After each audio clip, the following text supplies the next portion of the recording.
I was asked to give my testimony on my payday lending experience. It was many, many years ago, but I still remember it emotionally. I was in my late 20s and working at a relatively decent job, but it paid just enough to pay the basic bills. So I could take care of the rent, I could take care of my car note, I could take care of the basics, but not a lot of extra room for savings. So when a major situation came up, such as my car needing repairs, I didn't have the extra funds available to be able to take care of that. So I had to make a choice between either paying my car note and not having the repairs done and not having any way to get to work, or get the car fixed so that I could get to work, so that I could continue to earn money. So I made the decision to take a portion of actually take my full car note and a portion of my rent to get the car fixed, which then led me to a new situation when the car note and the house note became due. So I juggled that for a couple months, robbing from Peter to pay Paul, and it just continued to compound. And I realized I needed to get ahead, but I just couldn't figure out a way to get ahead. Everyone around me was in the same financial situation. If I borrowed from one person, then I knew they needed it back immediately. It wasn't going to be a long-term loan. And then because of my poor decisions in college of getting credit cards, and because of my slow payments, now that I'm trying to figure out how to pay all these bills with the car situation, my credit union didn't give me any personal loans. So I couldn't think of anything else to do, and I knew I had a friend who had gone to a payday lending institution and borrowed money before, so I asked her how was the experience, what it was like, and her first response was, "Don't do it." In fact, she said, "I am begging you, don't do it. I did it, but I would not recommend it for anyone." And so in that instant, I walked away, but then the bills were still due, and I still couldn't figure out what can I do to get ahead, and I just gave it a shot. I called them and asked what they required. I went in just to see what they would say, and for once in a very long time, I heard yes. And immediately, I just felt the pressure relieve. I didn't think about the interest rate. I didn't think about anything other than I needed the relief, and they were the first people to say yes. So I signed my life away and took the money, not thinking what the repercussions were going to be. And 2 weeks later, the full amount is due. This is not like a personal loan where you pay a little bit over time. You pay the full amount plus interest at your next pay period.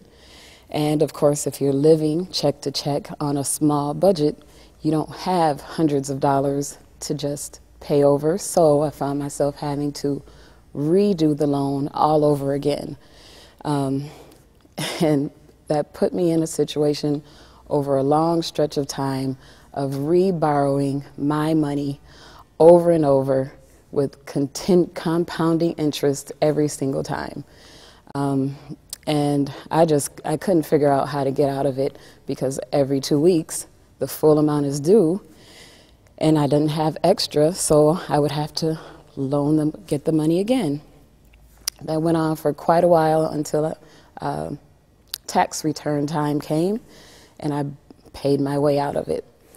But then I had another car issue, and again, same situation. People around me still don't have extra. My credit is even worse now. So again, my option, back to payday lending. As much as I didn't want to do it, I knew that I had to have my car fixed and get to work, so that's just the choice that I made. And again, for months, went through re-borrowing my money with interest again. And then again, at the end of the year, I paid myself out with the tax return. And the third time, I had to do it again. And this time it I didn't want to do it. It was bittersweet, but it was sweet because they said yes, but it was bitter because I knew what was about to come. And this time it was the beginning of the year. So I'm looking at a full 12 months of having to be stuck in this loan before I could pay myself out with my tax return. And I couldn't see myself doing that every 2 weeks. It was to the point where when I walk in the door, they know my name, they know my child, they have a play area, she loves to go there. As much as I love customer service, that's just not the place that I want people to know me. So I just decided I have to figure out my own way out of this, even though really it was a situation where I couldn't afford to just pay it all at once. I decided that I would have to, over months, slowly back my way out of it. So if I started with $600, the next 2 weeks I would borrow $550. The next 2 weeks I'd borrow $500. The next 2 weeks I'd borrow $450. However, another emergency would come up, so I'd go back to the full amount. And so it just went back and forth, but I was determined that I didn't want to stay in this situation. And so I'd go back to my plan of getting 50 less, getting 100 less, whatever I had to do to figure out a way in my budget to get a little bit less every time. And finally, I paid my way out of it. And my last payment, I went to the office, I gave my final payment, and I told the lady, "You won't see me ever again." And she smirked and laughed and said, "Sure." But thankfully, I did not go back. I have not been back, and I will not go back.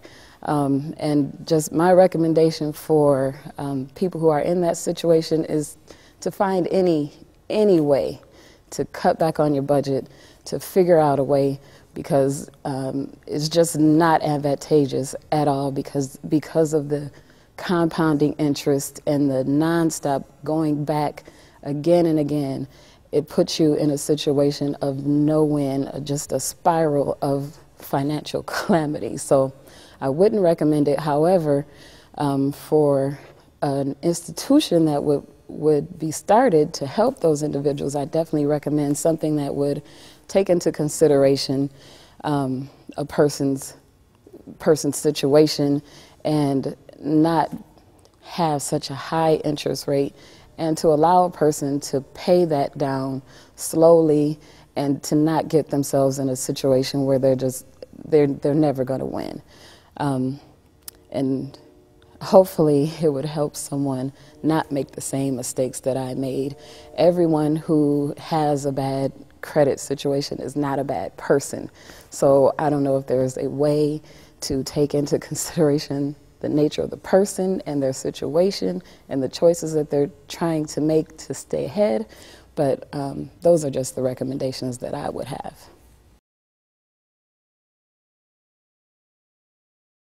Hi, my name is Ronald Liebau. I'm a U.S. Army veteran. I served in Desert Storm, disabled, Gulf War syndrome, Crohn's. Been disabled for 10 years, battled, destroyed my credit because I couldn't work. Finally got my disability. We're on track. I'm a veteran build owner through Habitat for Humanity of Kent County. Life was looking good. We were working on things. I had a son from first marriage, hadn't seen him in 7 years. We found him. State of Alabama had custody of him. It was a year-long fighting. We had to come up with the money finally to pay the attorney, pay the court fees, get him home. It was go time to do this. We have already spent all of our savings and everything into this. It's like $2,400, all we need. Went and borrowed it from a payday loan place. Thought nothing of it because life's going good, And we went down, we got our son, brought him home. Little did we know that we just opened a whole can of worms. On that $2,400, in over a year's time, about almost 2 years' time, I paid back 10 grand, plus a little bit probably. Tried working for the place called Oria's Tree to pay it back. We had a handshake agreement that I would go knock on doors with people that weren't paying, and I would receive so much off what I owed for each time. Well, he didn't collect off none of them, so he decided not to pay me. That was a whole loss. Still had to end up paying all that money back. Made life hard.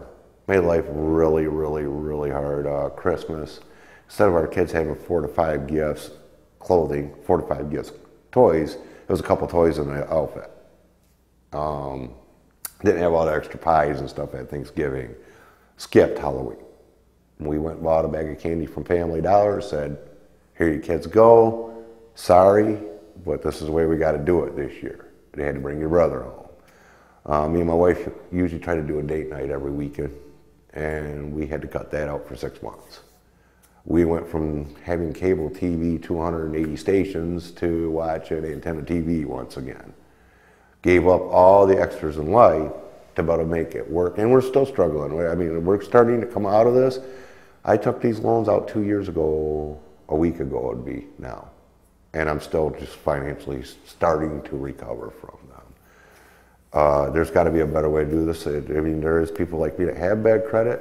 We got to go to somebody. Banks ain't going to deal with us, you know, and we still pay our bills. It's just there was a time in our life we couldn't, you know, and if we could come up with a better place with something that ain't going to rip off us, especially me being a veteran. That was the reason I got offered the job, and I still ended up actually taking a bigger screw because I put in 240 hours worth of time for this guy and didn't receive a dime. You know, so whenever you go in, my advice to anybody is, first of all, make sure it was worth it. And yes, even though I went through this headache, I'd do it again if I had to, but if there had been a better way, I would have did it that way. And two, try any other possibility, family, anything first.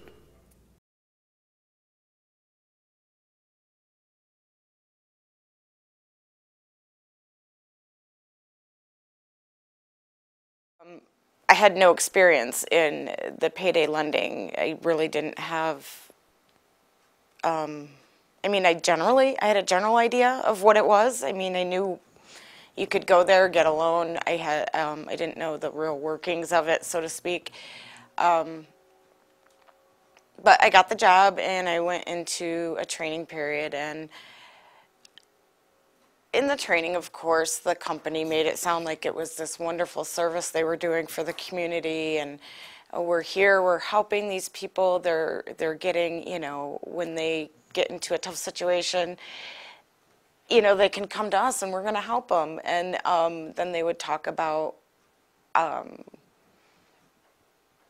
how they would encourage, you know, them to repeat business. Well, they'll come back and they'll pay their loan, and, you know, of course your service is going to encourage them to come in, and they'll pay their loan, and you know, we encourage them to reborrow and things like that. And I'm trying to think of the wording, and it's hard to go back to that exact, but I do remember that they encouraged us to get repeat business. And even in the training, I didn't know enough about it to see the effects that it would have until I really got in and started doing the job and meeting the customers. And it didn't take long for me to figure out that, oh, this is probably not a good thing. I had to drive to people's houses, to their jobs, try to collect the money, try to contact them. It was very unsettling. The whole experience was very unsettling. Just doing things that I just was like, try to get these people to pay, and I felt like I was harassing people, and it was like every new customer I could almost see that this was going to be a process for almost every single person. It's going to get to the point where they can't pay it back, so they're not going to come in. So they can't pay it and reborrow, because now they've created, over a period of time, spent so much money in fees that they don't have enough left over to pay the fees and the loan back, because they have other obligations, which was the whole point of getting the loan in the first place. Or I would feel like as soon as someone came in for a loan, I just had a negative attitude about it, because I didn't look at them as someone I was helping, I looked at them as, oh, where do they live and how am I going to collect this money in a couple months? I'd be like at home and almost asleep, and this person would pop in my head, and it would just, I'd wake up and I'd get anxiety over it because I'd think, oh gosh, oh, I hope they come in. I hope I don't have to do this. I hope I don't have to chase them down. I got to where when people came in, I just would hope that I could just say, no, I can't help you, because I didn't feel like I was helping them. I felt like I was hurting them. I had one customer just call me in tears, and she said, am I going to go to jail for this? I've got so many loans out there because now you can get them anywhere over the internet from different states.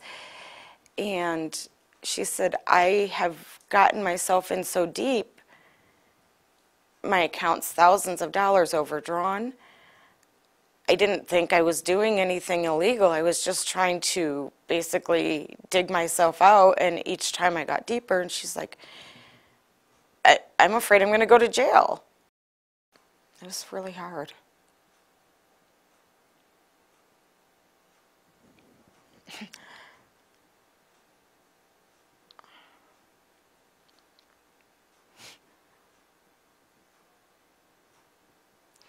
I have to stop for a minute.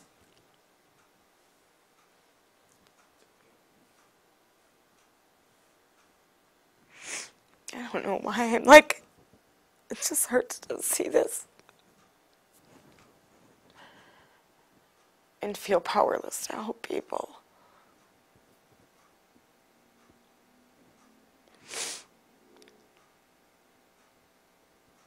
I've just seen some horrible things.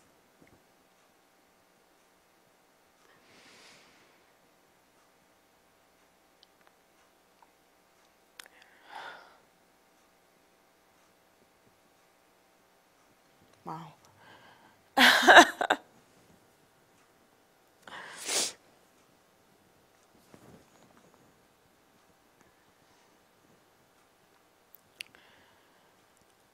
I just hope that I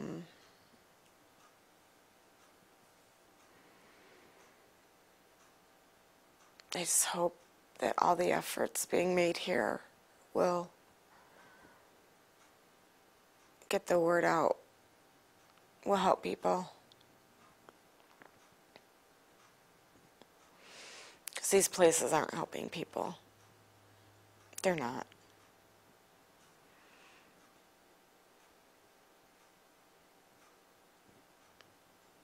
They're just creating impossible situations.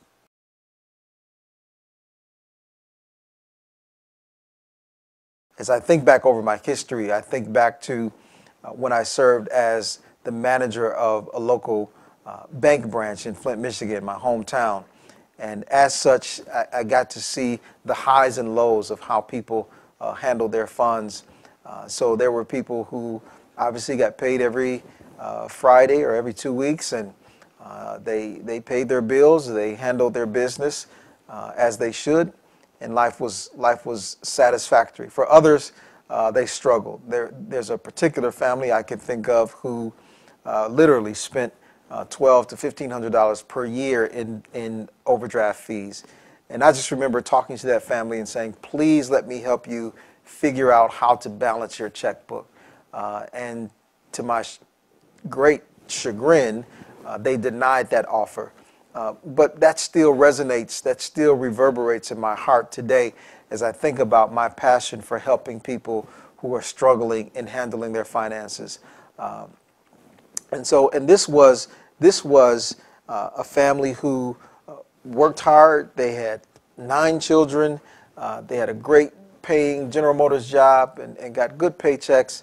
And they were using the standard banking products and services, and still they were struggling.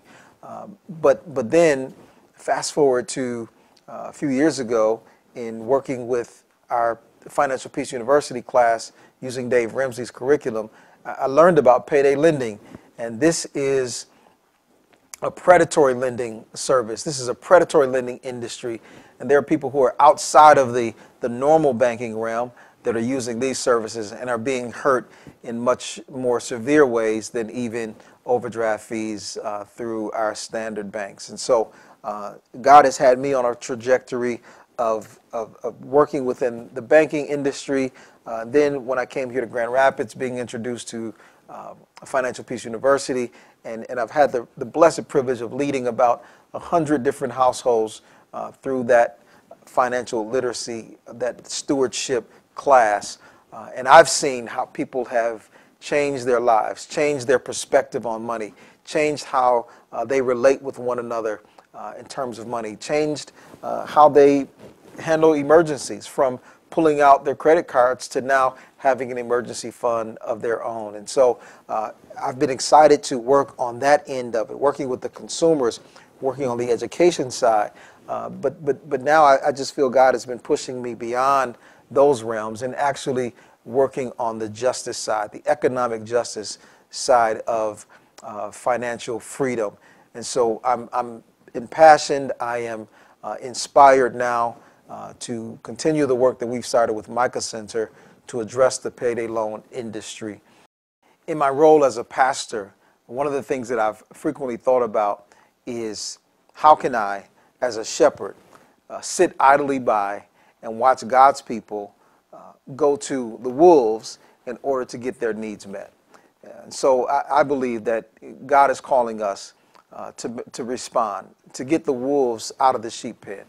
How do we get these predators out of our neighborhoods? And I believe that God is also empowering us to do just that. Just as David defeated Goliath, because he understood that his work was really God's work, that it was God's battle, and God would empower him to win this fight.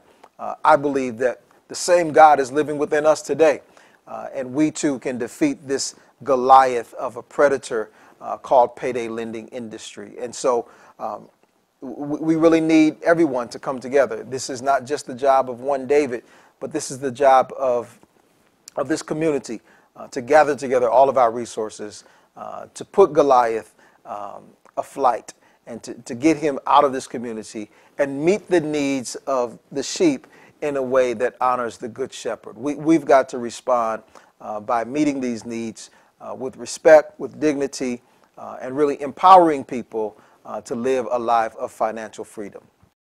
I recently had the opportunity to visit Grace Period in Pittsburgh, Pennsylvania, and I talked with the founders of that organization. And in 2007, they began this organization as an alternative to payday lending institutions. And they began with just an idea. These were people who had no previous lending experience. One had been in the car business. One had been a police officer.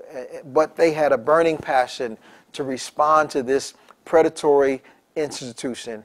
And they took that passion and they created an organization to provide an alternative. And so now, having started in 2007, where in that year they served 52 households, now in 2012, they're planning to serve about 2,000 households by the end of the year. And so they are making a measured, a marked difference in their community, and that all came out of the passion of two individuals. And then they were able to leverage community resources, pulling together community leaders, pulling together financial resources to be able to meet the needs of those right there in their neighborhoods. And so there's nothing that's unique about Pittsburgh. There's nothing that's special and magical about that location that we cannot also duplicate here in Grand Rapids. I know that we can do it. But it takes our collective will. It takes our collective resources to commit to doing it for the sake of our community. I was recently on a conference call with the Center for Responsible Lending and some of the men and women across this country who are working on this payday lending issue. And one of the ladies from Missouri told the story of some of their efforts recently to get the payday lending issue on the ballot. And I don't recall exactly what the proposal was, what the language was, but on their petition, they used a petition to to get people to sign, to get this on the ballot, and they were able to actually collect over 300,000 signatures statewide to put this issue on the ballot.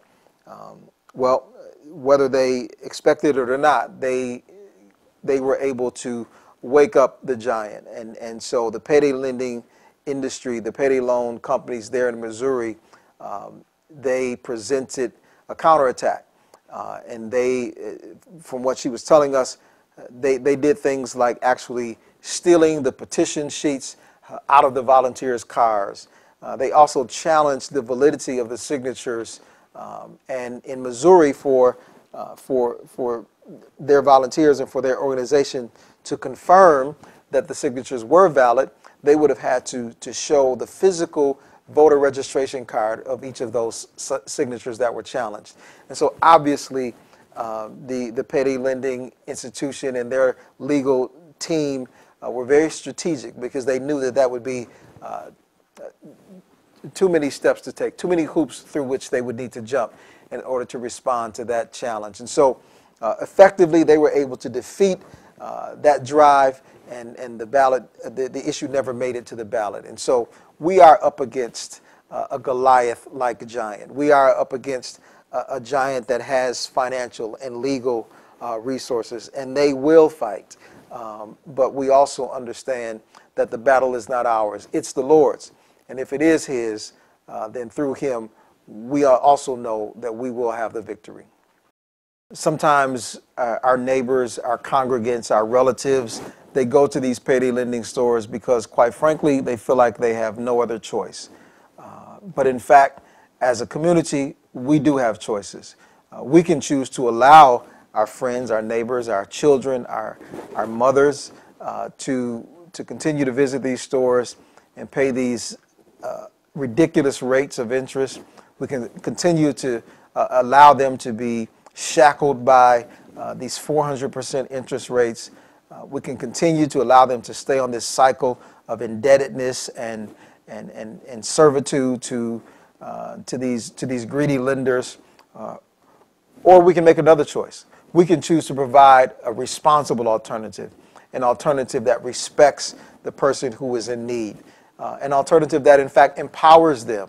And if we do that, then those people who have previously felt like they had no choice, now they will understand that there is a choice. They can choose to create their own emergency fund through learning about how to handle their resources, their funds, their dollars. They can choose to use this alternative and save hundreds or thousands of dollars in interest and fees that then could go towards their actual needs, be it housing, be it health care, be it meeting an emergency need. Whatever it is, they can choose to begin to save money for long-term purchases. And quite frankly, we will have empowered this local community to take ownership of their financial well-being. And so we're excited about this possibility, but without your help, it remains a possibility. We need your time. We need your talents. We need your treasure, your commitment to this endeavor as we work together to build an infrastructure that will support those who are most in need in our communities.